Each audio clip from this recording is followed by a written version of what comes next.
Hallo zusammen und herzlich willkommen zu einer weiteren Big-Up von der Heftli, nämlich von einem Review. Lego City Magazin GWP, Astronaut mit Roboter. Das gibt es auch als Polybag, Set Nummer 952405, ist für 6 Plus, hat 15 Teile und besteht aus dem Astronaut, respektive Astronautin, mit einem Pickel, dem kleinen Kristall,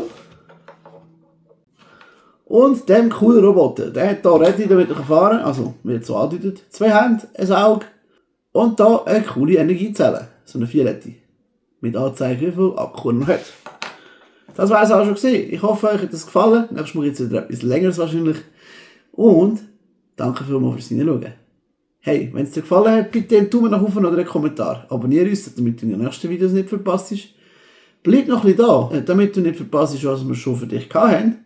Und ich hoffe, wir sehen uns nächstes Mal wieder. Ciao zusammen!